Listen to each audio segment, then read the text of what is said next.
Good morning or good afternoon, depending on your time zone, or good evening, actually, because we have listeners and viewers from around the world. I'm Kate Luzio. I'm the founder and CEO of Luminary and also the host of Goaldigger, which is really around finding your voice as a leader, as a woman. We also share male stories too. But I'm really excited today, not only because I have a friend on this session, but also a Luminary member and really a woman that puts her money where her mouth is. And we'll talk a lot about money later today in the session. But Kathy Entwistle, who is the founder and CEO of the Money Date Box, amongst many other things, but we are focused on the Money Date Box today and what it is. Morning, Kathy. Good morning. Thanks for having me, Kate. I'm excited to be here and to talk about the Money Date Box with you. It's so crazy because we literally have talked, I don't know how many times through this pandemic, catched up, text, whatever, and I haven't seen you in person in more than 18 months. Yeah, I think the last time was probably in February or whenever we had an event at Luminary. Yeah. It's crazy. And I feel like we're so connected. Thank God for, modern digital tools. Exactly. Like I feel like we've not skipped a beat, even though we haven't been able to hug, and we're both huggers. So, but it's so great to have you. Now, we're going to talk about how you found your voice, sort of how you have been in the financial world, kind of like me, but in a whole different way, for so long. But you decided to take a lot of your experience and start a company called the Money Date Box, which is both product as well as digital. We'll talk about that. But can you tell the audience a little bit about your story and, sort of where you have come from and where you're at today? Absolutely. So first of all, I started working many, many years ago in the financial services industry for a bank that is no longer in existence. It was Manufacturers Hanover Trust Company. So I had a financial background. I was working, and I had gotten married young and had started a family young. And I just couldn't figure out how to commute into New York and take care of this little baby and try to figure the whole thing out. I tried, I just couldn't do it. So kudos to all the women out there who are doing it all. I support you, and I think it's amazing. What happened was, when I was home, though, I decided I couldn't do the commute. And while I was home, I was always trying to learn new things or do things. So I was a huge volunteer in my community. And because most women don't like finance, every organization I joined, they asked me to be the treasurer. And I loved it. I was like, yeah, I'll be the treasurer. So I would be the treasurer. And then I would do such a great job at being a treasurer because anything I did was better than anyone else thought that they were going to do. Right. It's a misnomer, but it's okay. And so in any case, they would say, will you be the president? So I was always the treasurer and then the president of pretty much any organization I ever joined. And I loved doing that. I loved volunteering in the community and raising the kids. And then I remember at one point, my parents were like, hey, we're going to go get our CFP. We want to learn about financial planning. This is in the 90s. Wow. We want to learn about financial planning. Why don't you take the classes with us? So I would go at night and take CFP classes with my parents. And that was really helpful for me because it helped me to see a bigger picture. A long story short, when my youngest was going to kindergarten, I thought I could really go back to work now and I could do something now. So I had a group of friends, and we had one of those, remember the old school investment clubs? Yeah. Oh yeah. Club. There was 20 of us, and we had so much fun, but it was oh, we'll buy 10 shares of, Barnes and Noble or whatever. And, people would be in charge of researching and then presenting, and we had a lot of fun. But we had, quote unquote, a broker at the time. And I called him up and I said, I'd love to, chat with you. And I went in and saw him, and I explained to him how I was looking for some part-time work. And he said, great, I'll connect you with my manager. So that's how I ended up. I went in for the interview, and they're like, oh, you have, and I had gotten I finished an MBA, finished whatever, volunteered. So I knew tons of people. I had a really good reputation in my community. I had a lot of certifications that I got on my own, or I got sponsored. I figured out how to get sponsored for it. And I walked in there with my shoulders, literally in, thinking, who in God's name is going to want to hire a stay-at-home mom who's been home for almost 12 years? It was 12 years. And I went in there and the guy's like, oh, so you have all your licenses? I'm like, mm-hmm. He goes, oh, and you have an MBA in finance? I'm like, mm-hmm. And he said, oh, and you know, like all these people in your community, which is like a very well-to-do community, and, you know, great contacts for the private wealth management business. I'm like, uh-huh. And he basically said to me, as long as you pass the drug test, you're hired. And unfortunately, CBD and all that stress relieving stuff wasn't around back then. So I was like, I know I'm going to pass. So I walked out like shoulders back, my shoulders back, like, wow, we have value. We don't have to just have it on a piece of paper. Like the way we interact with people in our day-to-day, like the responsibilities we take on, the volunteer work we do, everything has value, and you can translate that value into a career. So for me, I loved puzzles, I loved finance, and I loved people, and it was a great way to help people figure out their financial lives. So I built a business from scratch and been doing it for like over 20 years and been fortunate enough to have incredible, you know, experiences and meet incredible people.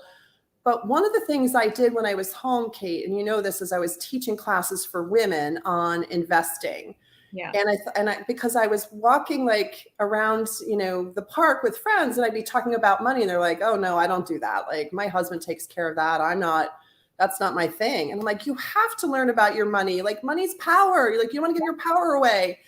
And so that's when I went to the local Y and I was like, "Hey, I'd love to teach classes for women on money." And they were like, "Really?" I'm like, "Yeah, volunteer." And so I did that. And I think I had like 40 women in the first class, and they just kept coming. And I would do like a 3 or 4 part, you know, series, you know, over the course of 3 months. And they kept coming to classes. And I was like, this is great. It felt good for me to give people like that strength and knowledge and make an impact. And they felt good about learning, but they'd be like, "Oh, my broker talks over my head. Nobody like explains this to me. I don't understand. Like you're the first person that's explaining something that makes sense. And can you be my broker?" I'm like, no, I don't do this. I just volunteer. And that was my aha moment. And that's how I got into that business. But it's also the way that I figured out most women still today don't feel comfortable about their money and don't feel like they have the ability to understand their money, which is actually so not true.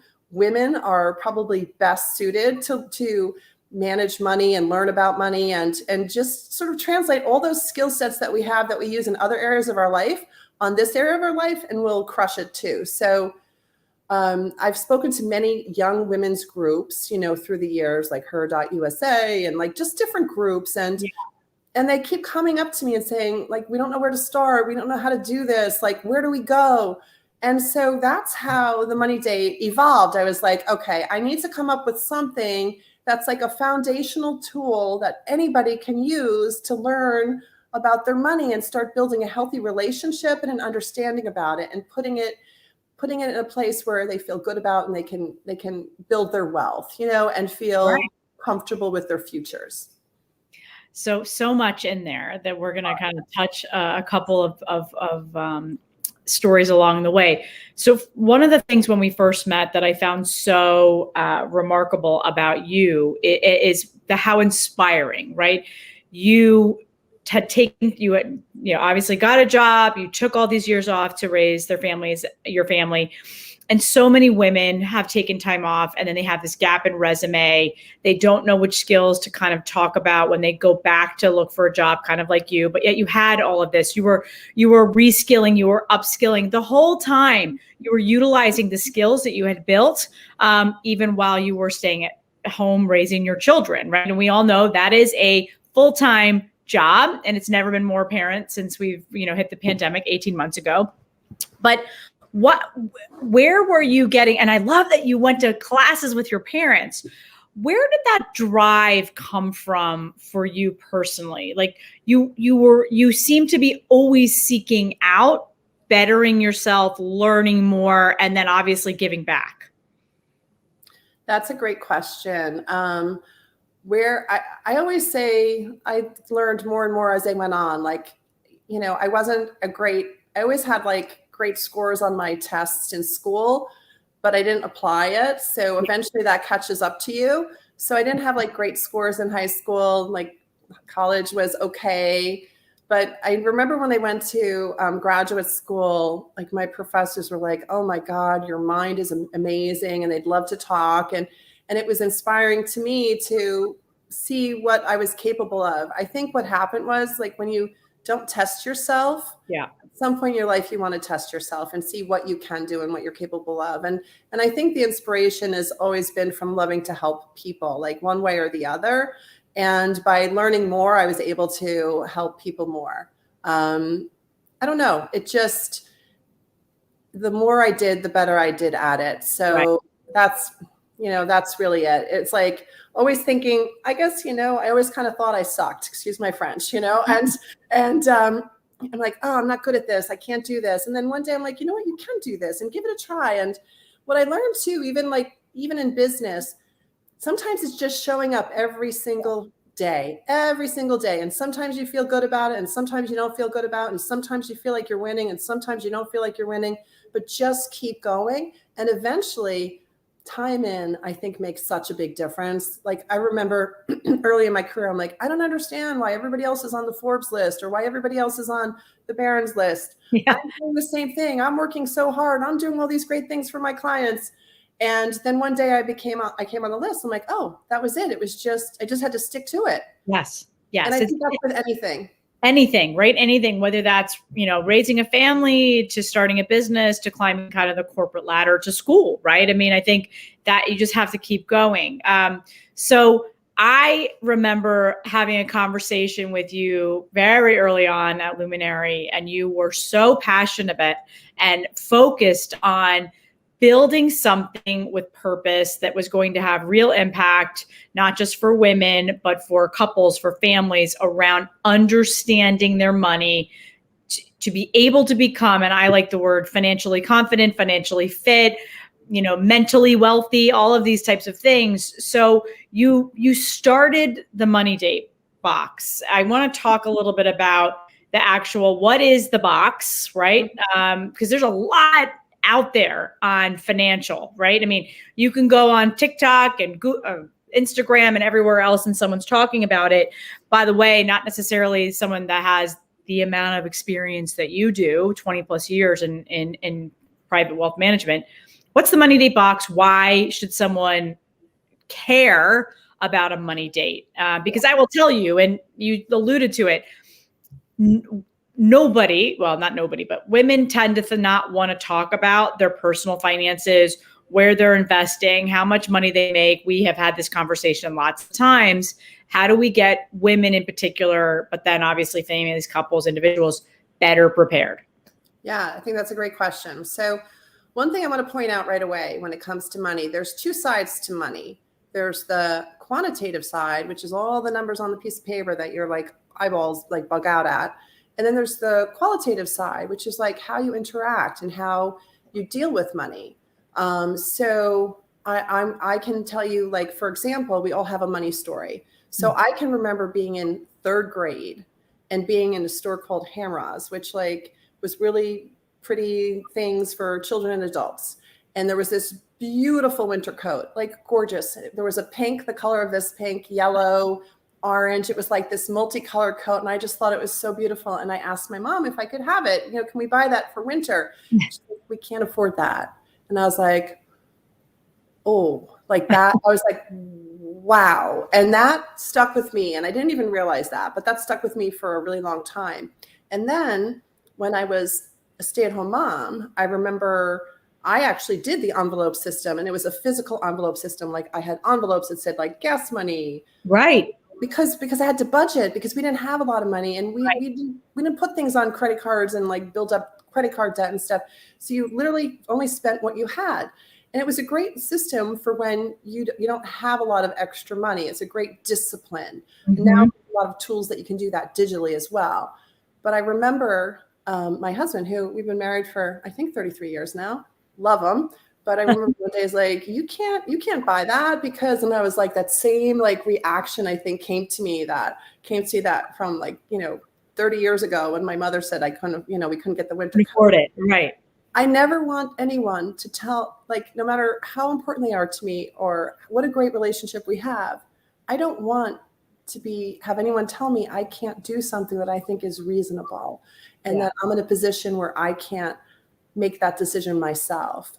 So by understanding, so for me, even though I understood money, I knew we needed more of it. So there's only two ways to get more money. It's either spend less or increase your income. So that's where I went back to work. So like that money story is like really important, that you understand what your relationship with money is, and that's going to affect how you deal with it today. So if your parents fought about money, anytime you hear the word money, you are going to like cringe inside, right? Yeah.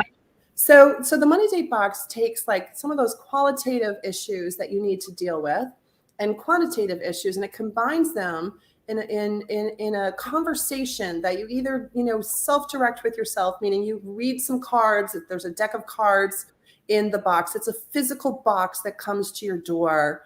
And then you open the box, and inside the box, there's a deck of cards with 8 weeks of I have my questions. cards. Yep. 8 weeks of questions. And they're all like, each week is geared to a specific topic. And then there's instruction card that comes with each week of what you need to think about or learn about, or what statements or documents you need to have in front of you while you're reviewing certain topics.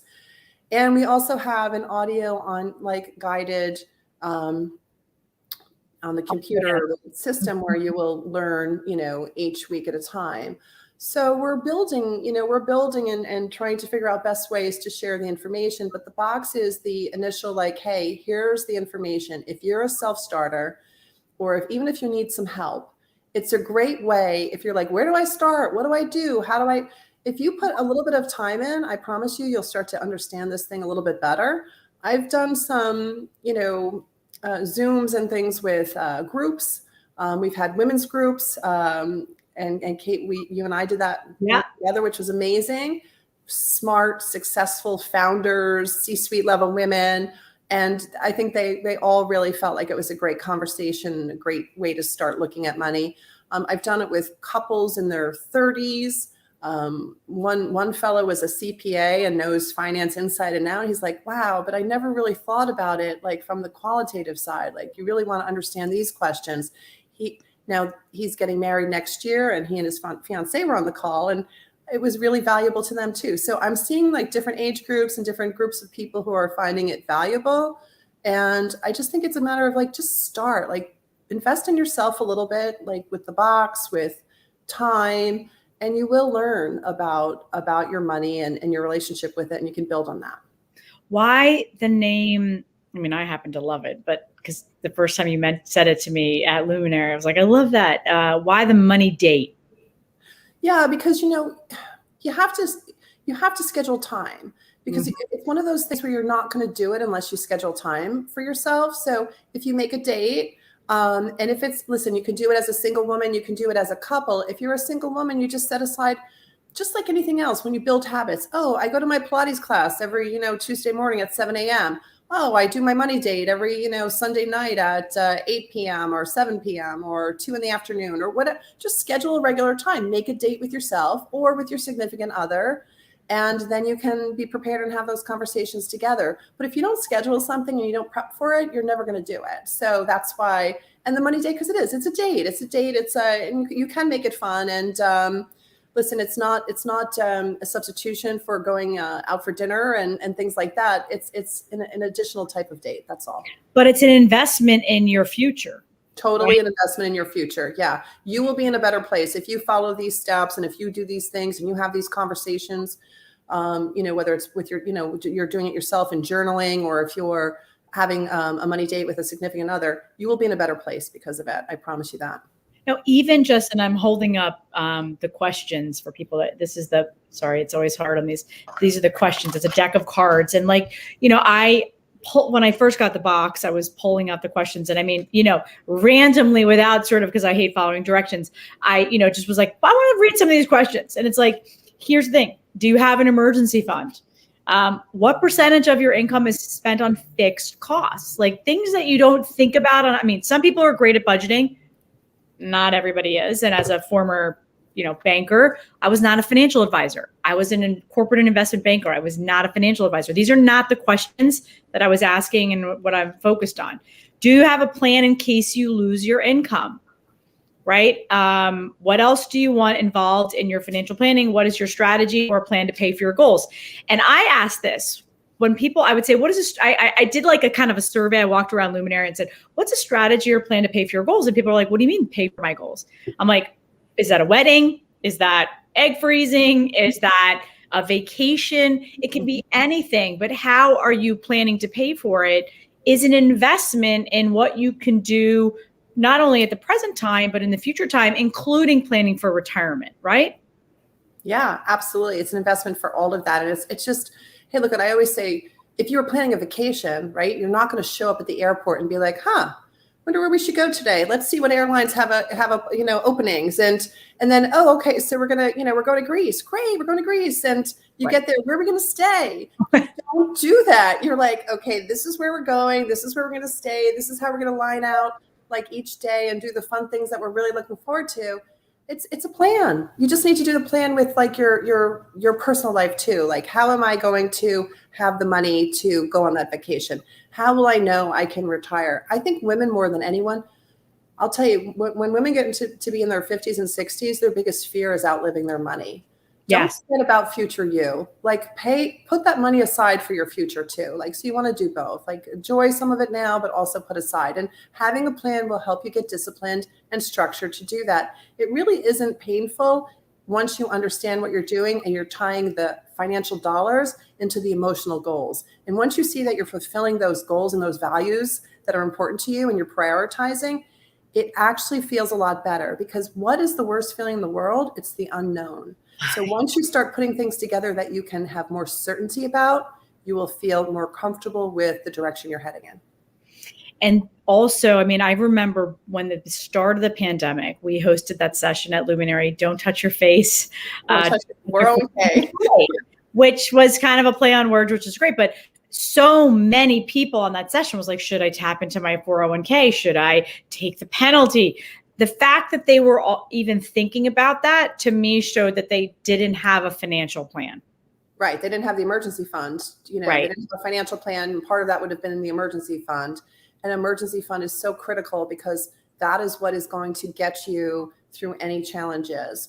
And then you don't have to tap into any other funding or take on credit card debt or make decisions that you're going to regret later. So having an emergency fund, having a financial plan, it all comes into the equation. And this is really like taking the financial planning concept and putting it into a box with steps and easy to understand, sort of terminology and for anyone, right? And I think that's the other, people think there's like a big barrier to entry to kind of take control of your money and have that kind of financial power. It's not. If you follow steps, if you actually get prepared, and that's what the Money Date Box is trying to do. Can you show us a few of the things that are in the Money Date Box? Sure. First of all, this is the one for women. So you open it up and the first thing it says is, oops, let me come here. There we go. Yeah. Just a tool to help you reach your goals, right? So that's the first thing. And mine's a little bit used. It usually comes like a little prettier, but there's some pink tissue paper, the deck of cards like you had spoken about, Kate, with the questions like, what does money mean to you? This is all about understanding your goals and values and priorities. And then there's like an instruction booklet.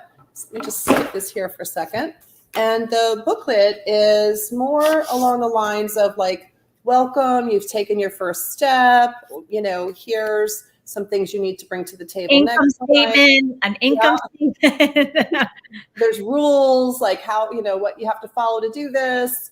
So each week there's different preparation, and we prep you like, hey, this is welcome. This is what you need to do. And then like next week, have this ready and set your date and leave your phone behind. And everyone, part of it is leave the phone behind because it can be so distracting. Right. So one of the things we put in there, which some people originally questioned, like, do you really need this? Is this sort of a dinosaur now? But the idea is you don't want to go to your phone for your calculator. So we have a big old calculator for you to do your math.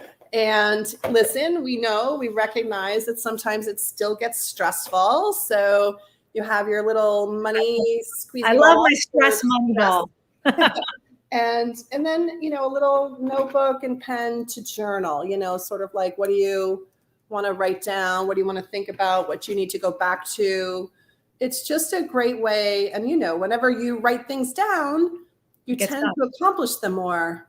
Absolutely. So these are basic concepts. This is not rocket science. It shouldn't be overwhelming. It should be simple and straightforward and give you some confidence and some tools to help you start this journey.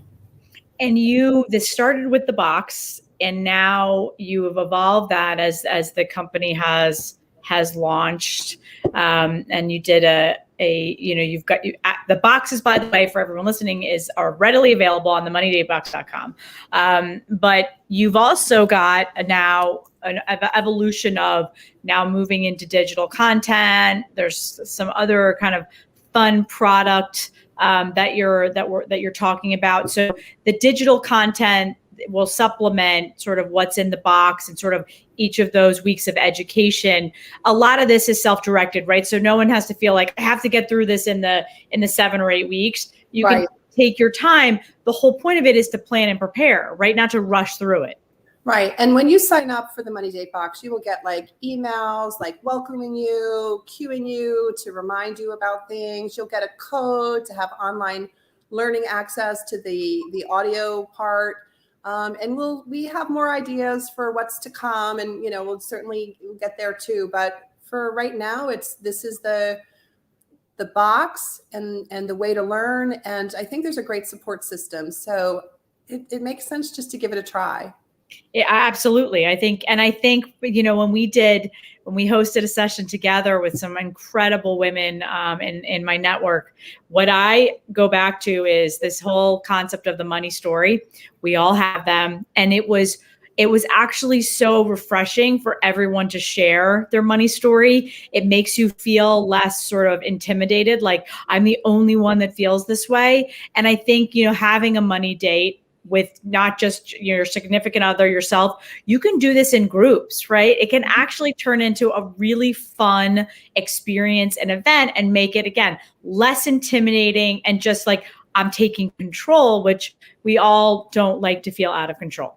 Yeah. And actually we're going to be doing, we just started a Facebook group for the Money Date Box. So if, people can join the group, there can be support and encouragement there. We did speak with our good friend Alana Rhea and Etra Girls, and this is a young, dynamic group of young women, and they shared some great ideas, and they talked about money circles and how they want to be able to have those conversations together using something like this too. So I do think that there's a great opportunity to share, and it also supports the whole concept of women supporting each other and sharing,